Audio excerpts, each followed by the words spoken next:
வணக்கங்க. நான் ரதியா சமையல் சாந்தி பேசுகிறேன். இன்றைக்கி வந்து நான் வந்து மசால் பணியாரம் தான் செய்ய போகிறேன். நான் எப்படி செய்கிறேன்னு உங்களுக்கு செஞ்சு காமிக்கிறேன். வாங்க வீடியோக்குள்ளே போகலாம்.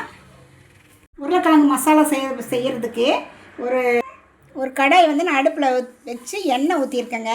எண்ணெய் நல்லா ஹீட் ஆயிடுச்சு. இது வந்து நம்ம வந்து ஒரு ஸ்பூன் கடுகு போட்டுக்கலாம்.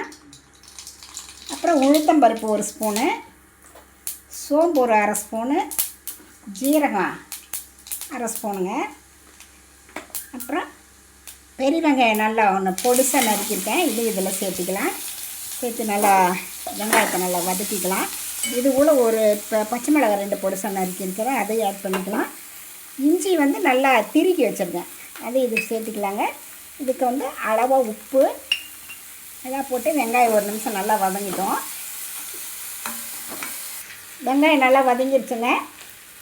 மஞ்சள்தூள் வந்து ஒரு அரை டீஸ்பூனு, மிளகாத்தூள் அது வந்து ஒரு ஸ்பூன் போட்டுக்கலாங்க. இதெல்லாம் போட்டு நல்லா ஒரு நிமிஷம் இருக்கட்டும். பாருங்கள், எல்லாம் நல்லா வதங்கிடுச்சு. கறி மசாலா இருந்து கொஞ்சம் போட்டாலும் அது நல்லா வாசமாக இருக்கும். உருளைக்கிழங்கு வந்து நல்லா அவிச்சு இப்படி மசித்து வச்சுருக்கேன், அது இது கூட சேர்த்துக்கலாம். சேர்த்து நல்லா கலந்து விடலாங்க. பாருங்கள், எல்லாம் பச்சை வாசனை போய் எல்லாம் ஒன்றோட ஒன்று சேர்ந்து எல்லாம் கலந்தாச்சு. இப்போ வந்து நம்ம மல்லித்தலை போட்டு நம்ம ஸ்டவ் ஆஃப் பண்ணி அப்படியே பரட்டி வச்சிடலாங்க. நல்லா ஆறுனதுக்கப்புறம் நம்ம சின்ன சின்ன உருண்டைகளாக பிடிச்சிக்கலாம். பாருங்கள், நல்லா ஆறிடுச்சு. நம்ம வந்து சின்ன சின்ன உருண்டைகளாக உருட்டிக்கலாம். இந்த அளவுக்கு உருட்டினா போதும். இந்த மாதிரி உருட்டிக்கலாம்.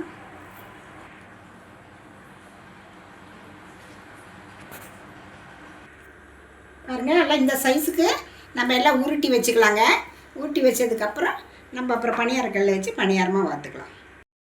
ஒரு பணியாரக்கல் அடுப்பில் வச்சுருக்குங்க. கல் நல்லா காஞ்சிருச்சு.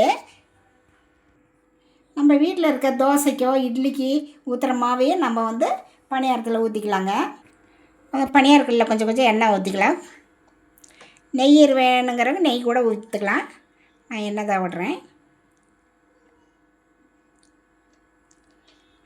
அரை குழிக்கு மட்டும் மாவு ஊற்றணுங்க.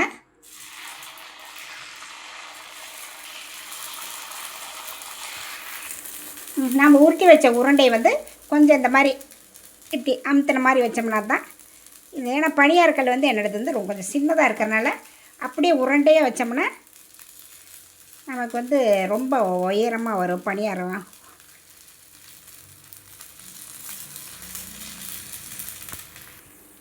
இது மேலே இது நல்லா ஃபுல்லாக அந்த ஸ்டஃபிங் வந்து ஃபுல்லாகிற மாதிரி அப்படியே ஊற்றிக்கலாங்க.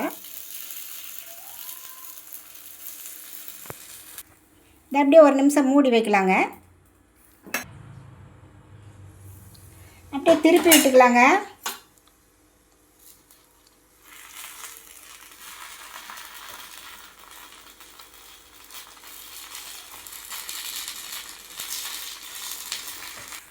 திருப்பிட்டு அந்த பக்கம் வேக இருக்கட்டுங்க ஒரு நிமிஷம்.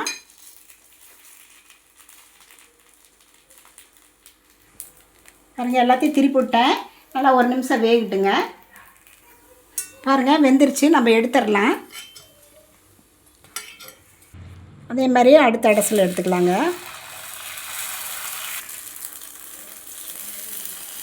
அதே மாதிரி ஸ்டப்பிங் மேலே வச்சு அதுக்கு மேலே அதே மாதிரி தோசை மாவு ஊற்றிக்கலாம்.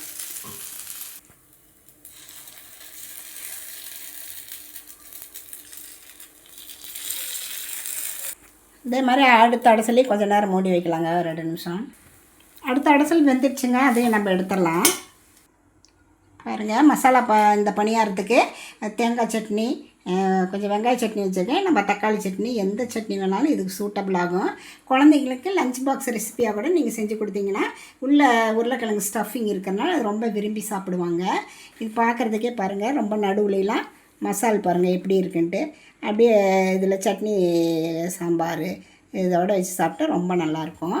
இந்த வீடியோ பிடிச்சிருந்தால் நீங்கள் ரதியா சமையலுக்கு சப்ஸ்கிரைப் பண்ணுங்கள், லைக் பண்ணுங்கள், ஷேர் பண்ணுங்கள். அடுத்த வீடியோவில் வேறு ரெசிபியோடு சந்திக்கிறேன். வணக்கம்.